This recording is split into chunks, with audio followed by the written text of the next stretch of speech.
నిన్న రాత్రి 7 గంటల సమయంలో మూలపాలెం గ్రామానికి సంబంధించి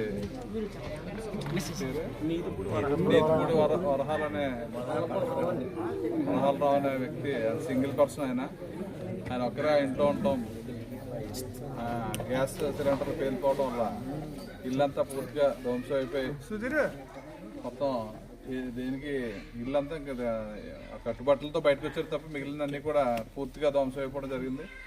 దాన్ని పరిశీలించడానికి మా మాజీ శాసనసభ్యులు చెల్లి వివేకానంద గారు, అదేవిధంగా పార్టీ అధ్యక్షులు పార్లమెంట్ పార్టీ అధ్యక్షులు సాయి గారు, మండల పార్టీ అధ్యక్షులు సూర్యబాబు గారు, యువత అధ్యక్షులు రాజేష్ గారు, స్థానికంగా మూలపాలెం గ్రామ నాయకులందరూ, అదేవిధంగా ఎంఆర్ఓ గారు, డిటి గారు అందరూ కూడా వచ్చి ఏదైతే ఇల్లు ధ్వంసమైందో ఇల్లు అంతా కూడా పరిశీలించడం జరిగింది. తప్పనిసరిగా ప్రభుత్వం దృష్టికి మన ఎంఆర్ఓ గారు రిపోర్ట్ కూడా రాసి తను ఇల్లు కట్టుకుంటా అంటే ఇల్లు కూడా శాంక్షన్ ఇస్తాను, కానీ కట్టుకునే పరిస్థితి లేదు, షెడ్కి సహకారం చేయమని చెప్పి గ్రామ పెద్దలందరూ కూడా అడగడం జరిగింది.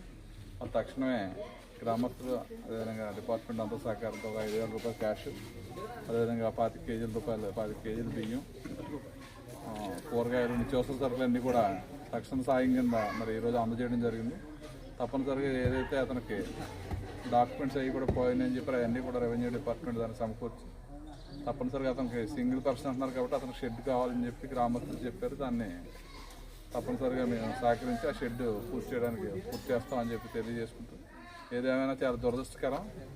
మరి హౌస్ అనేది ఫైర్ అయితే సమస్తం వాళ్ళు దాచుకునే అన్నీ కూడా పోతే కేవలం మనిషి ఒకళ్ళే మిగులుతారు కాబట్టి కట్టుకునే బట్టలు కానీ అన్నీ కూడా పూర్తిగా ధ్వంసం అయిపోయి ఈరోజు వీధిని పడే పరిస్థితి. కాబట్టి గ్రామంలో పెద్దలందరూ కూడా సహకరించి అతన్ని అండగా ఉండాలి. పేటలో అందరూ కూడా తప్పనిసరిగా అదేవిధంగా ప్రభుత్వం నుంచి మేము కూడా పూర్తి సహాయ సహకారాలు అందించి అతనికి మళ్ళీ షెడ్ నిర్మాణం చేయడానికి పూర్తి సహకారం చేస్తామని చెప్పి తెలియజేసుకుంటూ చాలా బాధాకరం వ్యక్తం చేస్తుంది.